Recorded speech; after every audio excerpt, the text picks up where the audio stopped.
Hey, what's going on, everybody? Welcome to the live stream. My name is Monte Weaver. I got a brand new audience in here tonight. Usually, I'm live streaming on Facebook and YouTube, but tonight I'm bringing in my Amazon live audience as well. So, if you guys want to see a lot of the products we're going to talk about today, the actual equipment that I use, we'll go through the use cases and some information about those pieces of gear. That way, you guys can see. Maybe you want to upgrade something for 2022. Maybe you want to improve your live stream quality. We'll talk about all of that on today's show. So if you guys are following me on any channel on YouTube, make sure you hit that subscribe button. And on Amazon, make sure you hit that follow button if you're not following me on Amazon. Let me check out the chat here. Let me know in the chat where you guys are watching from. I got some behind the scenes angles for tonight because I want to really show you guys some of the equipment and the use cases of it. So I'm monitoring myself here on this teleprompter, and then I got my YouTube up over here. I see DL on Amazon. I see Julio on Amazon. I see Bernade over here on YouTube. I got Carmelita over here on YouTube, and then I got Facebook all the way down there in the corner as well. So we'll talk about all of this techie stuff today. But if you guys are into live streaming, you want to live stream, you're looking to improve your live streaming, that's what we're going to be going through over the next hour. So excited to have you guys here. Fullerton, California. Got the West Coast over here. Okay, I'm on the East Coast. Got Phil here on YouTube. Phil's in Wisconsin. Good to see you. All right. So typically, what I do for those of you guys on Amazon that are watching, I go live every single Monday, 7 p.m. Eastern Standard Time on my YouTube and my Facebook page. But tonight, because I am doing my show solo tonight, I wanted to talk about equipment going into 2022.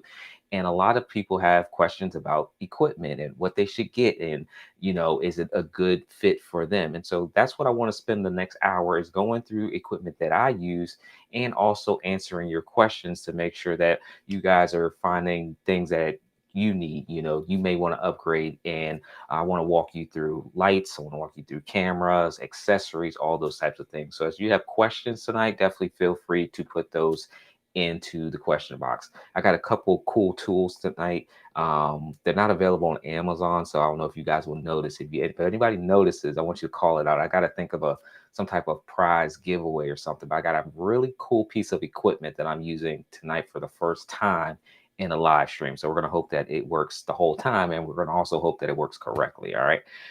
Carmelita then jumped over here to the Amazon. The Harpers are here. Good to see you guys. Who else we got over here? Okay. Okay. Harper said East Coast. Okay. I got New Zealand over here. Okay. Okay. I see you guys. Emmanuel's here, always coming through.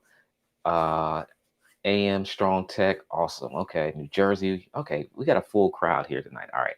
You guys are in for a treat. I want to make sure that we go through a lot tonight. I've got equipment on Amazon. So those that are watching on YouTube, what I'm going to do is in the chat real quick, I'm going to put in my Amazon live URL, and that way you guys can jump over to Amazon if you want to actually see the products specifically and be able to take a closer look at them on Amazon, because everything I'm talking about tonight I've purchased through Amazon. So that's pretty much where I get all my equipment. Best Buy is a great option, but I just go to Amazon because it's quicker, right? You guys may go out on YouTube and look for different pieces of gear and equipment that you're looking for to use, but you may not know if it's a good fit for you. We want to go through some of those questions tonight as well. And I want you guys to keep in mind that the things that I'm talking about tonight, these are things that I own, but there's also alternatives. Okay. There's different types of, for example, light sources. I have this huge light source up here. There's different types of light sources that you guys can use. So if you're interested in any of that stuff, I'll kind of walk you through some of those alternatives as well. All right. So let me go through here. I'm trying to clean up our Amazon spammer here real quick here. There we go. And if you guys are on Amazon, I think you guys can do that too. Just put them in there. What's going on, Sam? Sam's over here on Amazon. Sam, I was watching one of your videos that you posted the other day too. All right. So here we go. Let's see. Let's see. AM Tech Strong over here says, I got to make sure this is on camera 5 tonight. Um, please, I hope these companies have good tech support. Next space, I waited for 3 hours hold for tech support. Nobody answered the phone. Tired of crappy tech companies. Yeah, the companies that I use for equipment are well known. I put it that way, and they all do have a tech department. Now, keep in mind that during the holiday seasons, it's kind of crazy, and there's shortages on a lot of equipment that has chips built into them, so you will experience delays. I am still waiting on a piece of equipment that was supposed to be sent to me, but it requires a chip in it. And so, those of you all in the US, we've seen a lot of the automotive dealerships not have cars on the lots because they don't have the chips and can't manufacture the actual product. So there are going to be delays when it comes to that, especially if you have products that are like cameras, gimbals, anything that requires some type of computer electronics inside of it. So there will be some issues there. There's just nothing we can do. We just have to wait. We have to be patient. But yeah, when it comes to tech support, you definitely want to make sure that the products that you are using, especially the more expensive ones that you want to invest in and last a little bit longer, you definitely want to make sure they have a tech support. And I always recommend people to go to the manufacturer's website, scroll down to the bottom, look for the email address, look for the phone number, and also look for Facebook community groups as well, because you can find a lot of answers there from other users of products that you may be interested in. So that's a good point. Um, Let's go. Let's go. All right. Carmelita says, I was wondering that too. Okay. Okay. Let me scroll back up here. What's going on, Jeff? And Rome says, okay. So I think we got rid of the spammer on Amazon. Some people like to come in and just like hit enter, enter, enter, but I think we got rid of them. Jeff says, what do you influence on Amazon? So I talk about things that I love, just so happens to be tech products. So cameras, lights, microphones, and more. So that's what I talk about on here. So let's get into it. What's going on, Chris? Chris says, got that monitor envy. I don't have my other camera hooked up tonight, but yeah, it's a big old 49-inch monitor. And since Chris brought up the monitor, I will start with the monitor here. So those of you on Amazon, I think I have it over here, and I'm going to put it. The monitor is a 49-inch monitor. I'm not sure if I even put it on here tonight because it is excessive. But there is a reason that I do have such a large monitor. So I'm trying to add it. It's a Samsung CRG9, and there's actually two models that have come out since this model that I have. Now, the reason I use such a big monitor is because when you're live streaming, because we're talking about live streaming tonight, when you're live streaming, having more real estate allows you to see everything that you're doing. So I got it highlighted in Product Carousel now. All right, so the large oversized monitors, 49 inches across. So one, you're going to need a big desk if you want to use something like this. But when you're live streaming, you want to be able to monitor everything that's going on. So right now, I'm actually looking at my live streaming software. Shout out to Melon, because Melon's live is sponsoring this live stream. So if you guys interested in that, go check out MelonApp.live. But I'm monitoring my live stream going out, making sure audio is okay, making sure my video is stable, countdown timers, overlays, all that live streaming software that you need to produce a show. Okay. But I also want to be able to watch it over here on my monitors. I want to be able to see everything that's going on. So right now I have my Amazon live chat up so I can engage with everybody over here, right? So if I only had one screen, I would have to bounce between my live streaming software and trying to check out Amazon chat and trying to check out YouTube chat, right? So I see AM Tech, Strong Tech says, how do we find you on Amazon? So I can easily, with the big monitor, I can stay on one screen and not have to bounce between it. So I can just put in monteweaver.live, and that way I can keep an eye on comments in real time. So if you have like a production going on, and especially if you're multi-streaming to multiple platforms, maybe you're going live to a website, you want to be able to make sure that everything is working. And just having everything open in one place allows you to have the visibility that you need. So I always encourage people to at least live stream with two monitors. So if you have a laptop, so over here, I do keep a laptop, and I will take this for live streaming conferences and events, right? But it's not enough because I just can look at one screen. I need more screens to monitor Zoom, right? Some of us are still using Zoom a lot. So I'll bring my extra monitors here and have it basically connected to my laptop monitor. So there's a bunch of different types of monitors out there. You guys know your budgets, right? But having two monitors is much better than having just one monitor. So this is kind of overkill because I kind of just love the ultra wide monitors. It's just me, just personal preference. But there are times, honestly, where I would prefer to have two separate monitors just to kind of break some things up. But that's just more of a Monte thing more so than anything. But I love my ultra wide monitor. Wouldn't trade it for the world. Um, LC, thanks for following. Gerald, thanks for following. Sam, thanks for following me here on Amazon. Um, Raymond says a package was delivered to my address. I have not ordered. Do not recognize the names. What to do with it? So Raymond, that is an Amazon question. I don't know. I got some packages too, and I think they're from Amazon. I'm pretty sure it's from Amazon. But yeah, you definitely, if you don't recognize the name on it, you can always go back. I think UPS, check out the return policy on Amazon.com. They have extended it, so I know there's a lot of information that they try to keep updated there when it comes to returns. Um, Phil said the show was fire. Hey, Phil, what I'm learning is very quickly that the show on Amazon Live brings in so many more comments. I think I need a producer just to read off the comments, like highlight comments, because this is the first time doing Amazon Live and my YouTube and my Facebook show at the same time. So if you guys have larger audiences or they're starting to grow, one thing you'll learn is that you have to monitor comments, right? And so if you're trying to monitor comments, along with focusing on your show and the content of your show, it can become a lot. So having that multi-monitor setup definitely helps keep everything in one place for sure. Let's see here. Rome had asked earlier, can you add items after you go live? Yes.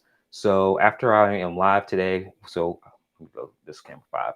So as I'm live today, if there's something that I don't include on my Amazon carousel, those of you guys watching on Amazon, I can add it in real time. So if you see me kind of messing with my phone, that's pretty much what I'm doing, is adding it in real time. All right. Um, so let's jump back over here into some of my products that we got here. So when it comes to live streaming, I'm going to go in teacher mode real quick. There's a lot of different ways you can go live. I prefer more of that professional type of live stream where you have text and graphics and overlays. I'm not going to do as much of it tonight, but basically being able to kind of put things on screen, right? Being able to change your camera angles like you guys have been seeing me do, being able to use different microphones, more higher end microphones, more quality microphones. That's the way I prefer to go live. But I understand that everybody needs to start somewhere. And I'm just a huge proponent of going live and using video. Even as an introvert, you may not be able to tell now just because I've been going live for years and years on different platforms. But one of the things I have highlighted in my product carousel right now is the iPhone. Okay. If you've never gone live before, these new iPhones, these new tablets, smartphones, mobile devices, whatever you want to call it. All right. Pick one, go live. Pick one of them. They all have great cameras on it and go live. Okay. I know a lot of people like to take the pictures, but if you're in business, if you're in a nonprofit space, we want to see you in action in real time. We want to be able to engage, right? There's nothing like that real time chat engagement feature, which is essentially what we're doing now, right? It's a live Q&A. Okay. But if I didn't go live tonight, then we would not have this interaction. So it's the live aspect that's allowing this to happen. And so my Amazon Live folks, you guys already know that we go live quite frequently, and we go live on our mobile devices, which you can hear.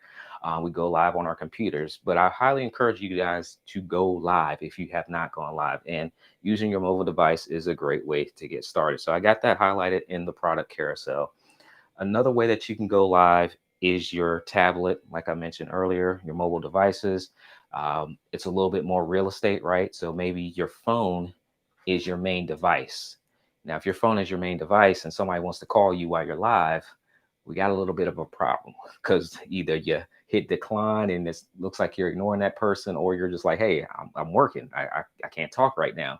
But if you're going live on your device, you're going to run into some of those issues where you can't necessarily look at, a whole bunch of chat and comments and go live to a whole bunch of places at the same time. You kind of going live to one platform. So using your tablet is pretty much the same thing. So I have a iPad here, um, doing the same thing, but it gives you that flexibility to allow your primary device to still be your primary device and keep it off to the side. And then you can go live on something a little bit bigger. As you get older, your eyes tend to kind of need some assistance. And so if you need assistance, you can pick up a larger device to look at, right, as you're going live. One of the things I like about Amazon Live specifically is the fact that you can easily go live from a phone, from a tablet, or from a computer, the same way you can do with most live streaming platforms. So those are two devices that I want to kind of get out there front is use your mobile device if you haven't already, okay? And then as we go along here, we'll kind of go through more of these technicals of ways to improve your quality of live streams. If you guys are live streaming, let me know what you live stream about. Okay. I see my friends here that are Amazon live streamers. So you guys are more than welcome to put in your Amazon Live show links, Amazon Live profiles, because that's kind of just what we do in this space. It seems like every time I jump on somebody else's live, they're like, Monty, put in your show. So I want you guys to put in your show. If you live stream here on the Amazon platform, go ahead and put it in the chat. That way everybody can check out what you guys are streaming about, because I got some awesome people here. So let me scroll down here and check out these comments here. Z Tiger, thanks for the follow here on Amazon. If I didn't shout you guys out already, trying to make sure I do my best. Let's see. Karen, thanks for following me here on Amazon. All right. Sam says, do you use Melon to live stream on Amazon? There was a lady in the Facebook group looking for help. I am kind of backdooring it today, so I'm doing it a little bit different. Directly, Melon is still not available directly for Amazon Live, but I'm doing it a more technical back-end way so it can work. You just kind of got to work around it a little bit. But I have reached out to them because I let them know that I have a community of like 1,200 people in Amazon Live, and we need Melon to let us easily go to Amazon Live. So that is something I have reached out to them on. And they have a Facebook community group too. So if you guys jump in the Melon Facebook group, tag them in there. Tag them in there. Tag my name in there too. Said Monty said we need this for Amazon Live. Let's see here. Edward Price says, is that a Mac you're using? Edward, great timing. That is a Mac that I'm using. So underneath my desk, I'm using the Mac Mini. Okay. Now, I was not a huge proponent of the Mac Mini like 2 years ago. But when they came out with the 2020 version, the M1 version, this thing is powerful, you guys. If you're looking to upgrade your desktop, if you're looking to get into the Mac, the Apple community side, this is something I would highly recommend going with. It doesn't come with the monitor. Obviously, you can buy a monitor that's oversized if you want to, but you can use any monitor that you already have. But it's a good entryway into the Apple community, and it's a really good device. It's a super powerful device. For the longest time, because I've been live streaming since about 2016, I would use a Windows computer. And the reason I would use a Windows computer over a Mac is because back then you had to pay way more to get the specs, the power that you needed to have a really good live stream. Like you need like 16 gigs of RAM is what I recommend people. 8 gigs of RAM just ain't gonna cut it. You'll get into a lot of choppiness, and it's just you're fighting an uphill battle. And why do that? But the Mac Minis, like with that 8 gig, like it's a powerhouse machine. And so now, and those that follow the Apple universe here, you guys know that they have the new chips in the new MacBook, their new MacBooks that just came out too. They are powerful computers. So it is a Mac Mini that I have under my desk. That is what I'm using to live stream with today. I think I had there it is, highlighted in product carousel. But yeah, that is the Mac Mini. And then also in the product carousel, I have a hub because anybody that live streams or you're in video editing, videography, maybe you just got a whole bunch of stuff plugged in, right? I won't show you guys under the desk right now, but if you got a whole bunch of stuff plugged in, I also use a hub Now I have multiple hubs going on here. I have a hub for the Mac Mini specifically, but I also have a hub underneath my desk that has all of everything that's USB connected. Okay. It's a little overkill because I have multiple setups here. So I don't want you all to think that you got to have all this stuff to go live. I just have multiple setups going on. So it allows me to kind of teach setups without having to reconfigure everything in real time. So I have a setup over here that has nothing to do with what's going on over there. Okay. They're connected, but they're independent, if that makes sense. Um, so I hope that answers your question about the Mac. But again, if you are not Mac, if you're on the Apple side, 16 gigs of RAM is really what you want to go for when it comes to your live streaming. Make sure you have enough space. And then also, if you want to upgrade, like it's a lot easier to upgrade your Windows machines, quite honestly. The Mac Minis won't let you upgrade. So once you buy, that's the specs that you get. With Windows, you can upgrade a lot easier. So if you need that flexibility, if you're comfortable with upgrading your own equipment, you may still prefer the Windows side. It's really one of those things that's a matter of preference. And y'all, I'm not starting the Apple debate. I would ask y'all to put in Apple or Windows, which side you're on, but I already know it's the great debate. I just kind of tend to lean towards Apple iPhones and that whole ecosystem just because it's a lot easier to get your information across from one place to another seamlessly. I'll leave it there. I won't start the great debate. Um, let's see here. Strong Tech says, yes, I love my Mac Mini. New M1 chip is awesome.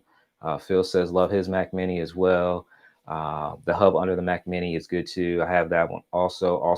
And they also came out with a new, because the one I have is a Satachi one. They came out with a Satachi one that has the hard drive inside of it too. So that's pretty cool too. I don't have that one. I have the older model. Jarhead says Apple lol. Just laughing at Apple. Don't laugh at us too hard. Don't laugh at us too hard. Let's see here. If I missed any questions, I apologize. Just make sure you guys put it back in the chat for me. Um, let's see. I think I got everything. I'm trying to catch up on YouTube. Jarhead over here on Amazon says it uses Ecamm. Yep, you can definitely use Ecamm. There's a whole bunch of platforms out there, you guys.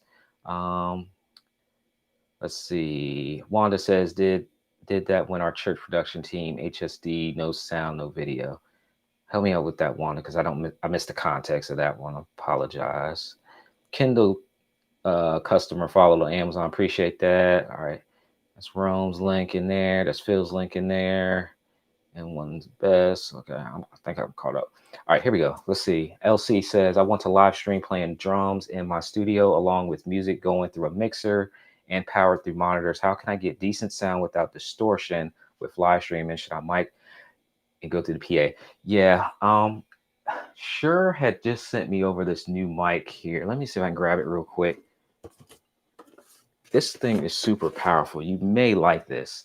So I'm gonna put some context around it too for everybody. So playing drums in your studio alongside music going through a mixer. The best way would be to run everything through an audio mixer. And I think I have one. Let's see, I have one down here somewhere. Let's see if it's close by. I got a whole bunch of stuff in here everywhere, y'all. Here we go. So I want to make sure I give enough context for everybody in the room. All right, so here's an audio mixer, right? Obviously not in use right now. But if you run your drums into a separate mix, you definitely have the control of your entire mix, which is ideal. That's the ideal situation. I understand that's not always going to be, uh, that's not always how things work, right? But ideally, you would love to run it all through a mix where you can control all the levels yourself. There is this microphone that Shure had sent over. It's the MV88. And this thing is super powerful and it's built for musicians right there. So it says musical instrument recording, live streaming, and vocals. That thing is super powerful. You may even want to make sure that you keep an eye on the volumes, but you'll definitely get the sound coming through here cleaner and it'll give you enough headroom so you're not going to be peaking all the time. But this is the NV88 Plus that they sent over. But ideally, you want to run everything through your mixer if you can. I think I saw Billy jumped in here. as well. Billy is an audio guy too. So, but Billy, if you're in the music side, let me know as well. Um, Man, you guys are showing out today. I'm looking over here at YouTube. You guys are showing out. It must be the end of the year. Everybody's at home, like uh, relaxing tonight or something here.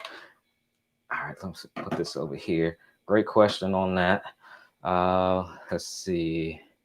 Carmelie says that is so neat how they show your video as a live stream related to the product. Yeah, I love how Amazon like puts you where you're supposed to be. Dana says, how many monitors are connected to your Mac Mini?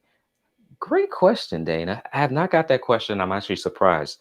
I actually have two monitors connected to my Mac Mini. I'm going to highlight the other one in the product carousel here now. All right, so this is what I got going on. All right, so monitor one, because I want you guys to look at this as a two monitor setup, right? You know how you can connect multiple monitors into your computer? Same thing I got going on here, just inverted a little bit. All right. So this monitor is monitor one, the large 49-inch monitor. Then I also have another monitor here. This is a monitor, except it's inverted and it's sitting inside of a teleprompter. So I have two monitors actually connected to my Mac Mini. Monitor one here and then monitor two here. Monitor two here is a Lilliput A11. So it gives me a little bit more real estate to see inside my teleprompter, make sure the live stream is going well. I'll use my teleprompter and this monitor for Zoom events. So it gives me that eye contact. So my camera is literally sitting right behind it. So if I'm talking to the camera, I'm literally talking right to you guys. On Zoom conferences, I'm like making that eye contact, Google Meets, whatever platform you want to recording videos, Amazon Live, I'm talking right to the camera. And so I'm actually looking at the reflection of my monitor too. And right beside my face is a whole bunch of software stuff that's going on in the background there. But yep, I'm using two monitors for that. AM Strong Tech says, what teleprompter are you using? I'm using the TMP Glide Gear 100. TMP Glide Gear 100. So it does, it's a really good monitor. You will need a stand, if you guys can see right through here. I do have it mounted on a pole on my desk here. So you will need something like that. I've tried to swivel it. I don't have my, let me see if my iPad here.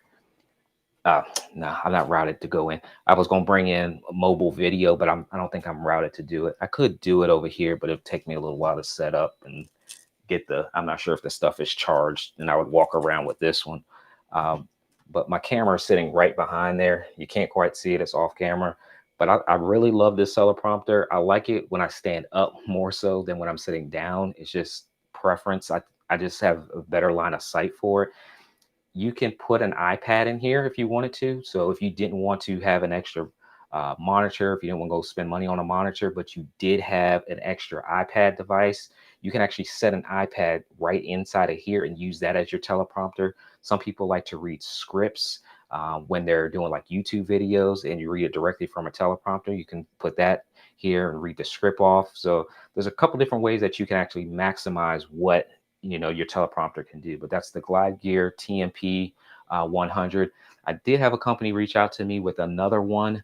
I've used the Parrot teleprompter before. I won't even say I used it. I bought it, unboxed it, looked at it, tried it, boxed it back up, and then end up selling it because it was too small for me, because there are teleprompters that you can use and set your mobile device inside of it. Okay. So it's a little bit smaller to read, but they do make those if you're interested. I also have another smaller monitor. Do I have it over here close by? Yeah. I have a Field World monitor. This is a 7-inch monitor. The one that's in the teleprompter is an 11, and there's a significant difference when you use small monitors in teleprompters versus larger monitors. Okay. It's very difficult for me to see this at a distance. So if I stand back a little bit from my teleprompter here, I can still see what's going on, versus if I used a smaller monitor, it was really difficult for me to see all the words clearly. So I did end up going with a bigger monitor. But these small ones do come in handy because you can also connect them to, your laptop. If you're on the go, if you're mobile, these little monitors, they definitely still work. They do serve a use case. All right. Thank you guys for hanging out with me. Go live every Monday. I think I should just go live on Mondays to Amazon since y'all are showing up in big numbers tonight. But I go live every Monday, 7 p.m. Eastern Standard Time. Talk about tech, talk about equipment, live streaming. And one of the things I've been talking a lot about are like brand deals and sponsorships and monetizing your content. And in order to monetize your content, you kind of need the equipment to create the content. So not only do I like talking about the products here, but I like talking about the business side, the money side of actually getting a return on your investments, right? There's a lot of equipment here that I use, but I don't buy it if it does not give me some type of return. Okay. And so I want to make sure that you guys are getting what you need and not just buying stuff just to be buying it. All right. Let's see what we got going on here. Let's see. I'm gonna check my YouTube comments and I'm gonna jump over to Amazon because y'all are got a lot over there. Let's see. I'm gonna need a director. Let me bounce back up here. All right. Noel says thank you for all your help. I already have your ATEM and Extreme set up with the center rail stand. Yes, everybody loves the center rail stands, and yeah, it's an awesome setup for those of you all that want to take your live stream to the next level. Is this ATEM switcher setup, and I'm definitely going to talk about that some more too. Devlin says, "What can I do to improve audio in a live stream?" Microphones. Microphones help. Using I'm using a lapel tonight, so I'll highlight that one. When I say quality microphones too, I do have to put that caveat in there. So I'm not an audio guy per se. Like I love the video side of it. But audio, without good audio, your audience is going to fall off. They're not going to listen. But so I use the Rode Wireless Goes for more mobile audio. So this allows me to kind of walk around the room, and you'll notice that the volume doesn't change as I walk around the room. So I don't have to be stationary on a microphone and just stand still the whole time. So depending on your use case, I love wireless microphones like the Wireless Go.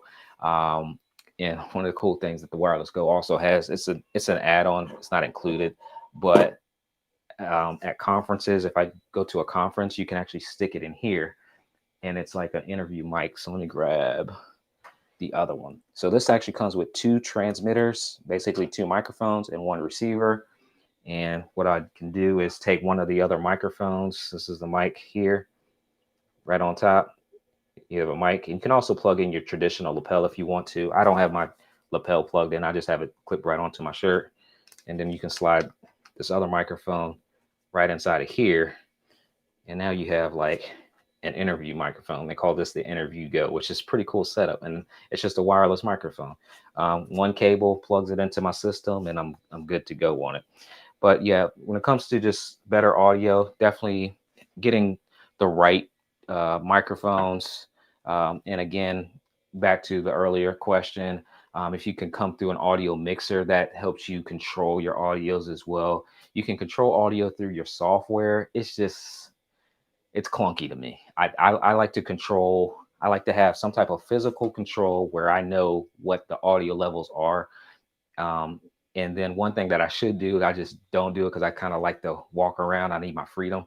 I talk with my hands a lot. Is you can actually monitor your own audio. So I would just basically plug in headphones and monitor my own audio to make sure things are in sync.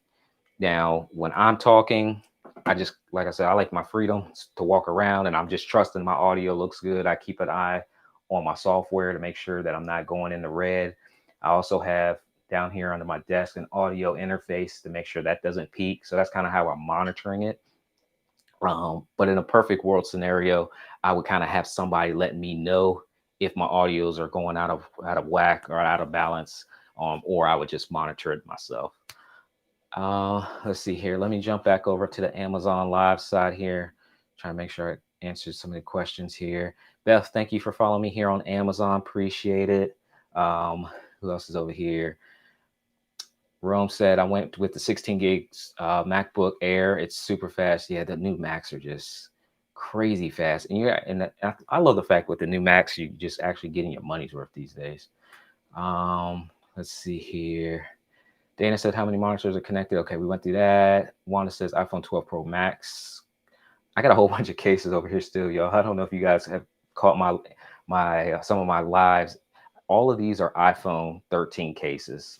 iPhone 13 Pro, Pro Max, minis, regulars. Like there's like 50 some cases over here. It's ridiculous. Let's see here. Aubrey, thanks for the follow. And Sam, live production tips and tools says, yes, get your drums mic'd and send them through the mixer. Yep, so confirming that. Caitlin says interfaces are important, less strain on your computer. Yes. Caitlin, you bring up an awesome point. And it's something that I think that any of us that provide some type of service or education to people that are getting started in live streaming is you don't want to overwhelm your machines, especially when you're live streaming, because you can do a whole lot and then like end up causing issues just because you're doing too much, right? And so a lot my cameras, for example, right? I'm using multiple cameras and I've got a whole bunch of cameras. They're not even all in this space, but I've got a camera sitting over here. I can connect this camera. You guys are watching me on one camera, and I got another one over here. If I tried to plug in like 4 cameras into my computer, that's just a lot of, I'm making my computer work a lot, and it's not built to do that, right? It's almost like buying a vehicle. You don't buy a sports car to haul around stuff. It can do it. It has a trunk. It has like a tiny back seat, but it's not built to do that. And that's the same thing with your equipment. You don't want to just overwhelm equipment that wasn't built to operate at a certain level to do a certain task. So, Caitlin, that's a great point that you bring up, um, about not straining it. Susan is here. I've been trying to figure out if your 49-inch can split into 2 virtual monitors like OS. Yes, it can. Susan, it can split. My monitor can split, but you need software, and I cannot recall the name of the software that allows you to do it. I think Samsung has their own software now, but I don't use it. I'm more of my manually pulling it and stretching out the windows the way I want. But there is software that allows you to do it. You can do like a 2-panel, 3-panel split. So one software that I did really like, I think it was called, I want to say it was called Display Fusion, but don't mark my words down on that one, please. I think it was Display Fusion, but it was a paid platform and it actually locks your windows into place how you like it. But there is software that allows you to do it. I just personally just pull it just because I find myself doing it more so that way. Let's see here. Rome says I use an iPad as a second monitor. Yep, that's definitely an option too. Let's see here. Renee says audio is great. Thank you. Thank you. Rome says I have not overloaded my Mac yet, but I am running Photoshop and OBS plus other apps at the same time. So far, so good. Yeah. And the main thing is just making sure that you take a look at that CPU usage, making sure you're just not, overwhelming it. And then those of us that are on the Mac side, a lot of the machines now, it takes a lot to make it overwhelm. Like I have still never heard the fan kick on for my Mac Mini. Still to this day, I've been using it. I don't know how long now, months, but I have not heard the fan kick on. However, on this machine, which is a gaming laptop, which I sometimes barely bring up files and PowerPoints, like the fan will just monster load kick on and like it picks up through my audio and I'm just like quiet. And for in this space right here, the setup originally, you guys, I had my monitor, I had this setup going on, but I didn't have my Mac Mini at the time, and I would stream off my laptop.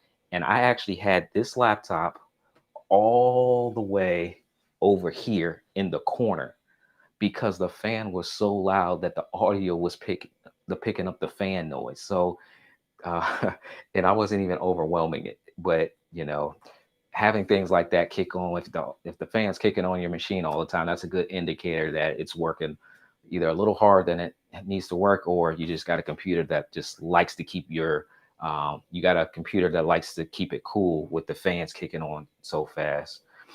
Um, let's see here. PD, thanks for following here on Amazon. Let's see here. I got a couple things I gotta get through in this carousel tonight, y'all. Let me try here.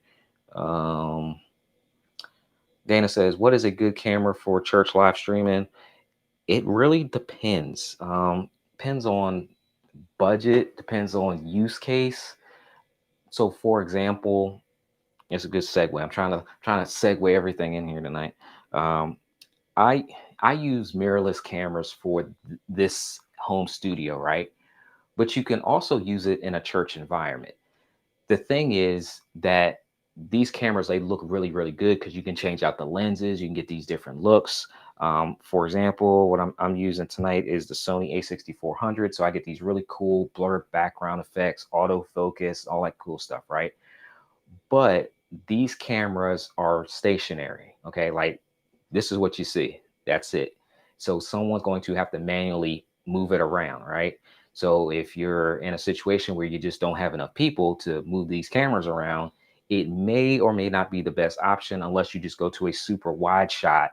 And at the wide shot, it's just not the best shot either, because you never know what's going on. Like if the talent is all the way over here all the time, it's so far away that that shot may not look the best. But I also use PTZ cameras.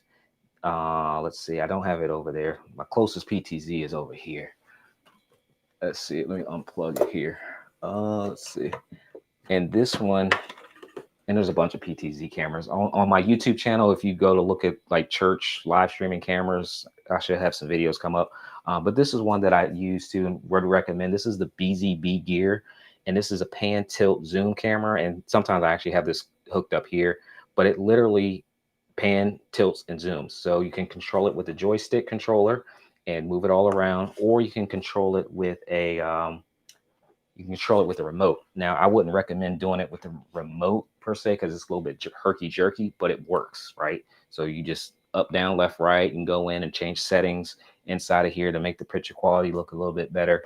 But PTZ cameras um, for smaller ministries, these are what I would recommend, just because you get a lot more flexibility if you have a limited staff, limited volunteers, because you can actually have one camera and make it look like it's like 50 cameras in the same room.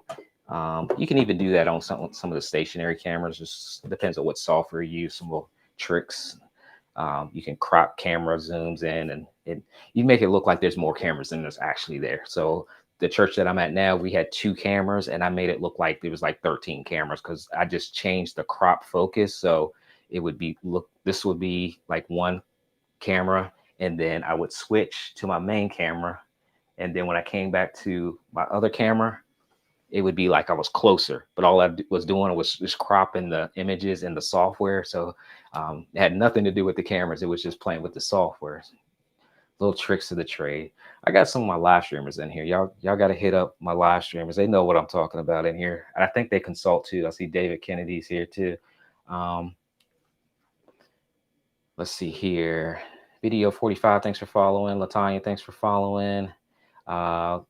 Is that camera in the carousel? I have the A6400. Let me add the B gear. Well, they might not like me, but I'm gonna add the other one. The AV cans is actually less expensive. That's the one I'll add to the product carousel because I use the AV cans as well. And I'll show you what that one looks like. Matter of fact. All right, so I'll add the BZB gear too. BZB gear. Oops. BZB gear.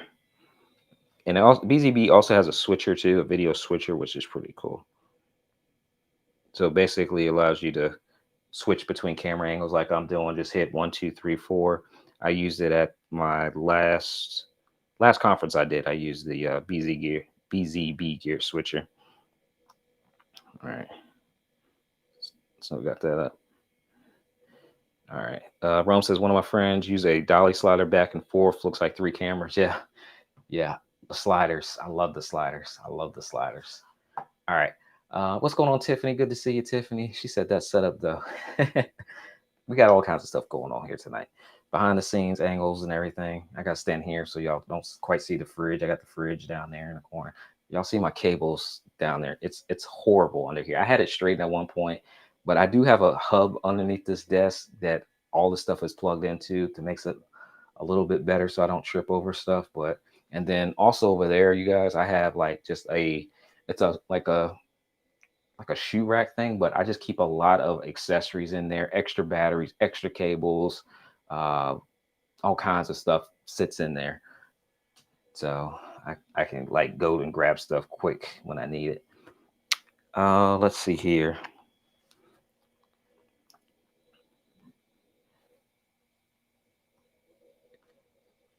Let's see. Mm, Let's see.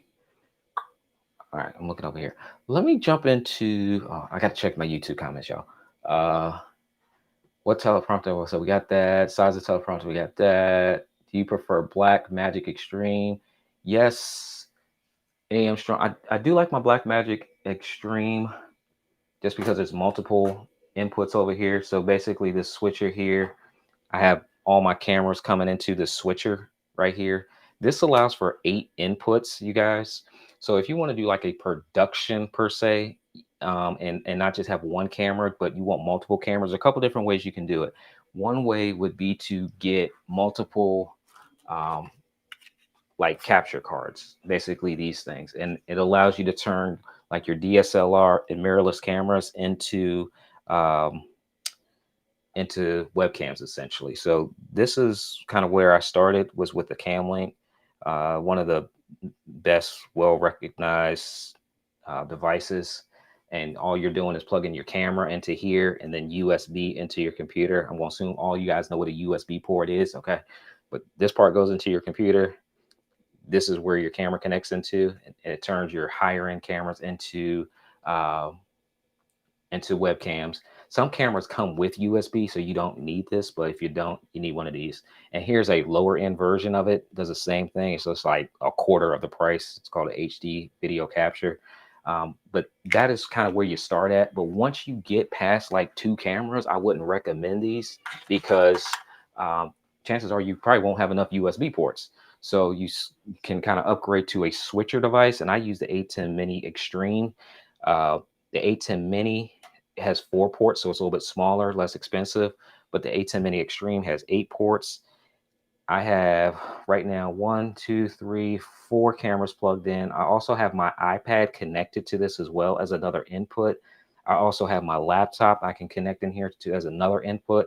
So when I teach, I run a mastermind community, and if I do slides or anything like that, I actually bring in my other laptop with the presentation, so I can just switch between here on my presentation, look at my audio levels. I can record all 8 inputs at the same time. So if you're a content creator and you got like multiple camera, man, I should have recorded tonight. You can record all your inputs at one time and then go back and like take pieces of it out to create that content, right? But I do love my ATEM Mini Extreme. Looking forward to seeing what Blackmagic does this year because they keep upgrading this thing, and I would love it if they make a 4K model. We'll see. We will see.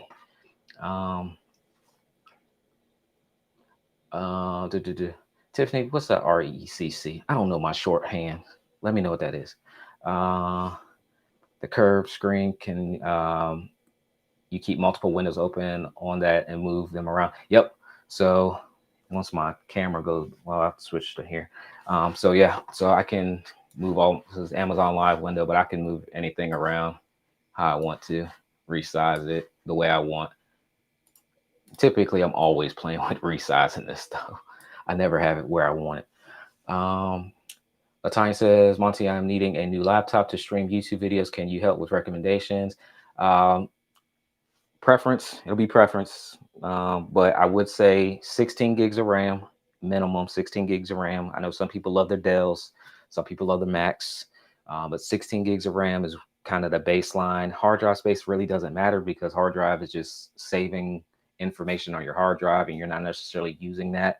Um, i7, um, i7 processor, i9 processor, Ryzen 5, Ryzen 7 processor. Those are the specs that you would want to look for in your laptop. But I don't have like recommendations like you got to go get this one because they're all so comparable these days. Like there's like I have this gaming laptop, but quite honestly, like you don't need like a gaming laptop to have a really quality stream. And this one just makes too much noise. Quite honestly, like it's a powerhouse when it comes to live streaming, and I do use it when I live stream like events, because I'm typically in the back of a room and like the noise doesn't have any type of effect on anything. But like here in a smaller space, this particular one just creates so much noise. And that's why a lot of people that are on the Mac side of town, they're loving their MacBooks because they don't make noise. And that audio is huge because like if you pick up the audio from a laptop, that's just one more thing you got to consider. So I don't have like any true like recommendations, but if your budget allows for it, I would say look on the Apple side just because things like that matter to me as a live streamer, where if I know I don't have to deal with there's one less thing I have to deal with, noise, fan noise off a computer, then I kind of lean towards those types of devices. But when it's all said and done, 16 gigs of RAM is going to be your minimum. Do not get 8 gigs. Do not try to get away with 12. It's just don't do it. 16 gigs. 16 gigs. Oh, Rome said the MacBook Air doesn't have a fan. Even better, right? All right, so let's see here. Let's see. Let me jump back over to YouTube comments. Noel says, do you think the PTZ camera will be less expensive in the next couple of years? I don't know. I mean, for what they do, I don't see why they would come down in value, if that makes sense, because they're so flexible. I'll use my PTZ cameras when I'm doing like a 1-2 person live conference, and I'll take 4 PTZs with me. I actually have that one. I have 2 hiding over there, and my buddy Chris might jump on here. He has 2 of my other ones for a conference that he did. But I'll take multiple ones of those, and I'll actually have all of those connected to a switcher, and I'm basically controlling 4 cameras by myself with a joystick. And it's so easy to do because you basically just connect them into like this, and you just hit 1, 2, 3, 4, and then you got 4 different cameras, and then they can also move. So with the PTZ cameras, if somebody wants to go out of range, I can zoom in and zoom out. So I don't think they'll come down in value, to be honest with you, just because of how powerful they are as cameras. Let's see. AM Strong Tech says the OBS bot Tiny is pretty cool too. Waiting for the 4K. Yep, I got one sitting up there, not the 4K version, but that's the OBS Tiny up there, which is pretty cool AI tracking camera. So if you guys are just getting started in live streaming, definitely check out the OBS bot camera. It's a pretty cool camera, especially for the price range that it's into. Let's see here. All right, I got a few more minutes. It seems like these are streams I got to do more of because like time goes by super fast on here. I'm like, man. Rome says I have used GoPros as a webcam stream 1080p. I've been looking at the Hero 10. I can't justify it, but I've been looking at the Hero 10 GoPro as like an overhead shot, as like a vlog camera, just because those are super powerful too. Since the GoPros version 9 and version 10 now have the front-facing camera on it, that's a game changer because it makes things smaller. It's easier to take with you, and then the GoPro, you can just throw it anywhere and capture video from anything. Tiffany says, how are the cameras hooking up to the switcher? HDMI. All I'm using is HDMI. I actually have fiber HDMI running around here to this camera. I do have a short HDMI cable. I'm glad you asked that, Tiffany, because I actually saved this cable intentionally down here. All right, so because I had to unhook one camera. So let me grab. So we're doing conceptual right here. All right, so I'm using 2 Sony A64. Oh, the back camera. Oh, the back camera is. Ooh, I don't have a view of the back camera, do I? It's out of frame here. It's just out of frame here. But that's that's complicated. That one's complicated. Yeah, I tried to hide my wires. There's actually a pole. You guys can't see it because I tilted it down, but there's a pole that's going up here. It's called a Manfrotto auto pole, and there's a camera that's on the pole. So I got this frame just out of the way so you can't see it. And that camera is facing down with me. And that's a PTZ camera. And then for the actual cameras, what I do is, because the cameras don't have a full HDMI on it, so it has this mini HDMI. And so this is like just a little an adapter that I plug in. And then I'll take a regular HDMI cable, plug it into here, and then plug the other end into my switcher in the back. So there's a little rat's nest going on back there too. Y'all want to see the rat's nest real quick up there? I'll show you all that real quick. But let me see here. Let's see if I can do that in real time. All right. So I adjusted my camera up here. So there's the rat nest going up there. So I actually have a surge protector up there too. And the camera is over there in the corner. You'll see it here shortly, I think. And then all these cables are running over and then down and then into my switcher right here. Thank you guys for the follow here on Amazon. Appreciate it. Appreciate it. Let's see here. All right. All right. Let me jump over to YouTube. I feel like I missed a whole bunch of questions. I apologize, but that's why I come back on and do this on Mondays as well. Every Monday. All right. So let me tilt this back down so I can see myself. Okay. Okay. All right. Let's see. What's going on, Cheryl? Cheryl said almost missed you today. Yeah, I was like, where's Cheryl? I hadn't seen Cheryl pop in here yet.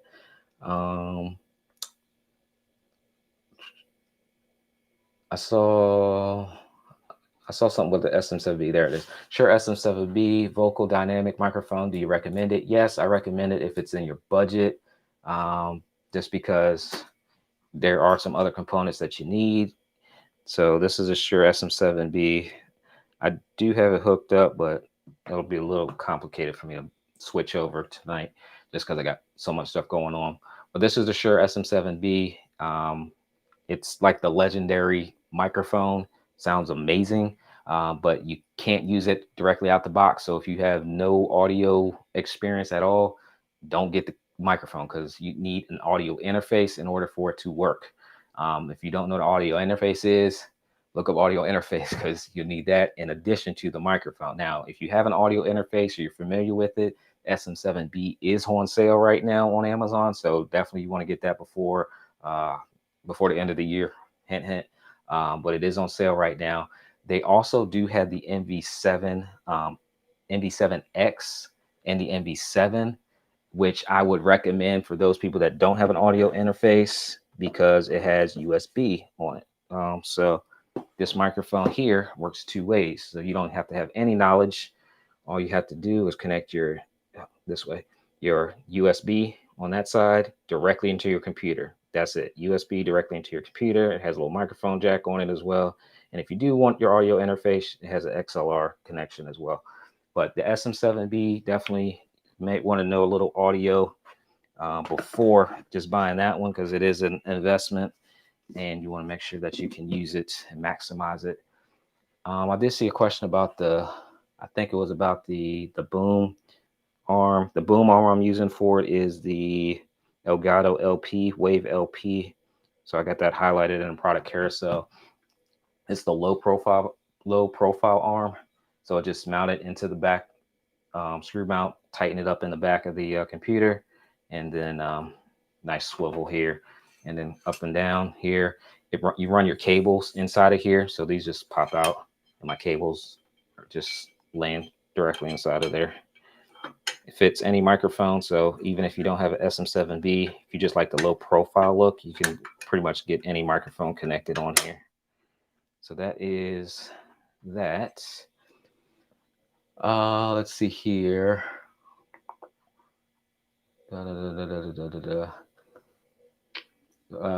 James says, what about that SMTAV PTZ camera? Are they good quality camera? Yeah.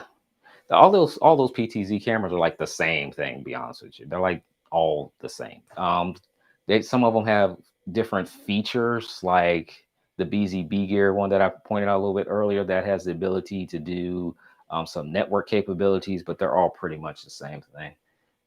You can't go wrong with the PTZ. Um, Philip Davis says, what is the name of that switchboard again? I think Noel answered that, the ATEM Mini Extreme. Phil says you should do this multi-stream with Amazon Live again. Your flow and numbers are peaking. Yeah, like there's a bunch of you guys on here tonight. So typically I'll just go live to YouTube and Facebook. But you guys are showing up big time, especially on YouTube tonight. Appreciate y'all being here. If y'all haven't hit the like button on YouTube, go ahead and do me a favor, hit the like button. If you're not subscribed, hit the subscribe button. And on Amazon, if you haven't hit the follow button, hit the follow button for me. That's all I ask. Thank you, Phil. Phil with a reminder. Do you have a link to the ATEM stand? I do. It's let me put it in centerrails.com. I think that'll take you there. And there's different options for different stands, depending on which size ATEM you have. So if you have the shorter, smaller ATEM, you can get the smaller stand. If you have the larger one like this, you can get the larger one too. There's one that has like the smaller Stream Deck, for those that are familiar with the Stream Deck. If you want one monitor versus three. So he has a bunch of options on the website that you can check out as well. Ty says, what mic are you using to capture your audio right now? So right now I'm using the Rode Wireless Go 2s, Rode Wireless Go 2 right now. I've used the Rode Wireless Go 1s before, and then when it came out with the 2s, had to upgrade. But either one works fine.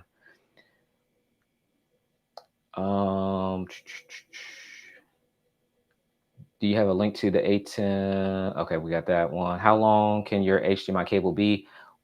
Well, HDMI cables have changed. Traditionally, like 25 feet would kind of be your limit for the distance you would want to send. But I use fiber HDMI, and what fiber does is allow you to send a longer run signal. So I have actually used 300-foot fiber HDMI. I use it to connect my church's camera, and even in here right now, I have two 50-foot HDMIs going from here down the back all the way around, and running 50-footers to the camera that you're looking at me on right now. But you can definitely get longer HDMI. Type in fiber HDMI in your searches, and those are the cables that you would want to go with because they're built for longer distances. I like fiber HDMIs over like having to convert my cables to SDI, because SDI, you need the SDI converter boxes, and then you're basically adding points of failure in your line. So if you need a troubleshoot, you don't know if it's SDI cable or your short HDMI cable or your SDI converter box, and the SDI converter box needs power. So like there's a whole bunch of variables you start to add, but I like the fiber HDMIs because I can go much longer distances now and just have the one cable. Just don't bend your HDMI cables now. Your fiber HDMI cables, don't bend them. These HDMI, I'll put this one because I don't use this one that often, but these can be bent like this, but even still, you don't want to bend these. So like, I feel like a YouTube video when you do something dramatic just to get the click, but that's essentially like what you don't want to do is bend these things like that, because you will break fiber cables. All right. Let's see. Nick says, hi, Monty, long-time subscriber, first-time poster. Oh, appreciate you posting. I have a TV background and thinking about going into live streaming. What services can I offer to make it happen? Thank you for the great work. If you have a TV background, you're already way ahead of a lot of people, right? Because you kind of know the other side of what that looks like. And live streaming is really not that much different. It's just it's how do I explain it? It's like bringing it to the masses, really, right? And so the technology to do it is something you're probably already kind of familiar with. Basic camera, basic audio, basic lighting, right? And it's just finding those components for the mass marketplace of what you would need. But you can easily do conferences, sporting events, weddings. Look at your state and local government for any events that they host. Anyone that's having local events where it's in person only, you can offer the service of bringing the hybrid element to it. So there's a lot of different ways that you can go with providing live streaming services, because now people kind of know that it's something that's possible and it's something that they kind of enjoy having as part of the experience. And it allows people to monetize their events more because people don't have to pay for hotels and reservations and plane tickets and babysitters and all that kind of stuff. So bringing the live stream component will definitely allow you to connect with some events. Like there's, I've done, we did one event in Florida, and it was like a true hybrid where you had in person and you are providing in person operations along with catering to a virtual audience. And so being able to cater to a virtual audience, and the virtual audience said, hey, this was like being at the event. Like that's the kind of experiences you can put together, and people pay good top dollar for that as well. Let's see here. Philip says, what cameras do you recommend for a small church that doesn't have a big budget? Give me a number, Philip. If you can, give me a number. I need something to work with, because small budget is so relative, depending on who you ask. Can you get that con Amazon? Can you get that on Amazon? Brighty Hustle, let me know. I'll put my Amazon because I'm streaming on Amazon right now, and I got products highlighted like right now in what's called the carousel, and you can actually click all the products I'm talking about. At least most of them. I kind of went off script tonight too. Dennis is from the Netherlands. What's going on? Okay, I think I got all those. I think I got all of them. Yes, and I'm right. Good on time. Okay. Um, let's see. Rome says, when you be live again? All right, so I'm gonna wrap this up here. Wanda, thanks for the follow. Dan and James, Robert, thank you guys for all the follows. I see y'all talking drones in there too. Oh boy, don't get me started on drones. I need to learn how to fly my drone. uh, cool. All right, so let me wrap up. So I will be live on Mondays. Okay. So I'm trying to think of how I want to structure the show because I typically live stream on Facebook and YouTube only, because on Amazon I have to talk about products. And so sometimes my show content doesn't really call out for products. But I think I have a creative way to be able to include everything because I have guests that come on that are their different respective spaces. And so I probably will like ask them what their favorite products to use are, and we'll kind of spend some time talking about their favorite tech products since I focus on tech and digital and all that kind of stuff.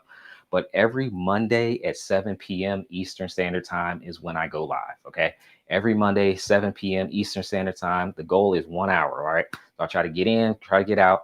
But I am working on doing some things outside of the live aspect. So you guys just stay connected, stay close to it. But you can definitely join me on Mondays at 7. I'm going to work on a text message alert email system and all that stuff so you guys can get those alerts when I go live if you want to catch me.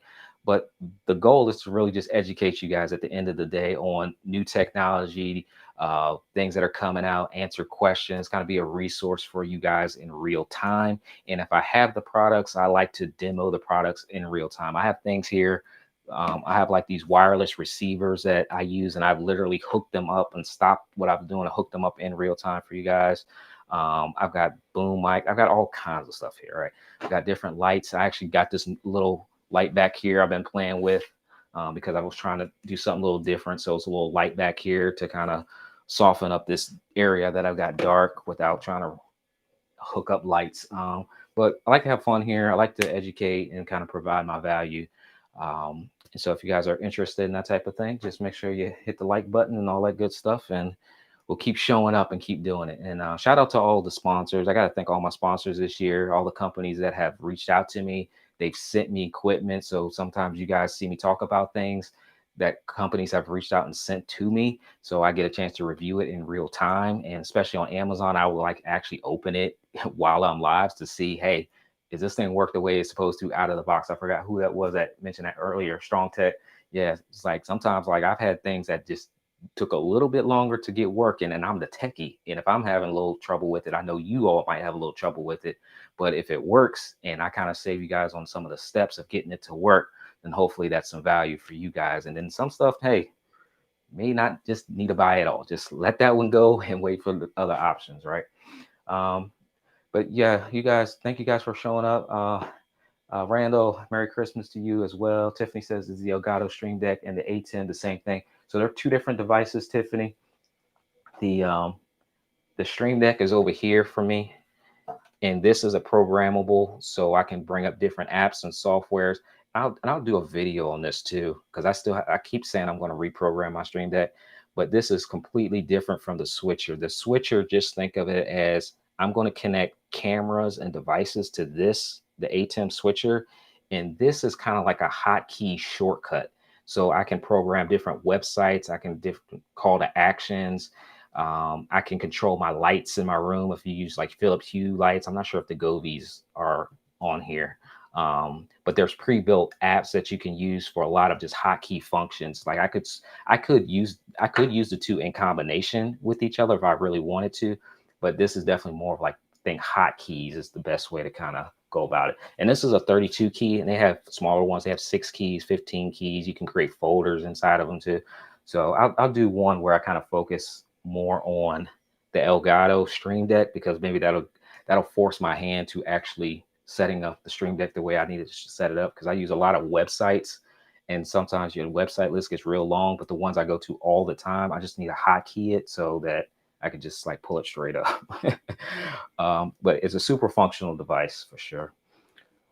All right. Okay.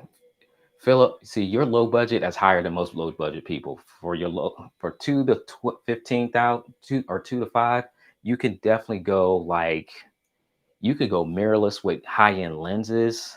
Um, you could go PTZ optics, PTZ cameras, because they're around that 18 with the joystick. By the time you have the joystick controller cable, isn't you're still probably under 5. You have a lot of options. It's more so use case for you. What kind of image maybe do you want? Do you have people operating it? Because quite honestly, PTZ optics are great, but they're not the best in low light. Like the cameras that I'm using here, the mirrorless cameras, they're great in low light, but you kind of need someone to control them. Versus PTZ, hey, I don't need anybody to control it. I can deal with low light, you know. So it's kind of what trade offs do you want? But you got a lot of options in 2 to 5, really do. Um, Noel said, "I wish a video about how to live stream hybrid I wish a video about how to live stream hybrid Zoom events, how to set up laptops um, for many guests, how to put them in large screens. Yeah, there's some videos on YouTube, so definitely check them out. I try to document a couple of my behind the scenes, but it's a little tough trying to get everything in the video when you're actually doing the work. So I'm thinking about how to incorporate someone to just like follow me, and that's going to push the budget up on the client. But I know a lot of people get value from those types of videos. Um, let's see. Dennis says, "Want to upgrade my camera? Which camera you recommend between 500 and 1,000 euros?" Um, I'm a huge fan of that Sony A6400s. I'm just biased. I use 3 of them. So basically, it's this camera. So you're looking at me one on that one. You're looking at me, and then this one in my hand. So I have 3 of these, and these are Sony A6400s. I'm biased toward. I think they're great cameras. Swap out lenses and all that kind of stuff too. But there's a there's a there's a whole bunch of series, a 6000, 61, 64, 66. Yeah, and then you get your full frame cameras, which gonna cost you a little bit more. Um, but for live streaming, I think this is a great option right on that $1,000 mark. Um, all right, so I'll take like 2 more questions. Can you explain or do a video on connecting church instruments to a mixer and OBS? Uh, I'll work. I'll try. I'll try. I can't promise that because it's a it's a complicated. It's not complicated setup. I just don't know if I have enough here to be able to show and do a video that's worth watching. If I could put it that way, I'll try. Follow AJ, the CEO, on YouTube. He does a lot more of those than I do, and he's an actual musician, so he probably already has a video up on that specific topic. Um, okay. Terry says, "What do you use for hotspot for live?" So if I can prevent it, I don't use hotspots. I try to hardwire everywhere. So home, completely hardwired in. Hotels, I try to tap into their internet. But sometimes I just use their Wi-Fi, and I'll back up Wi-Fi on my own cellular service. So I use AT&T.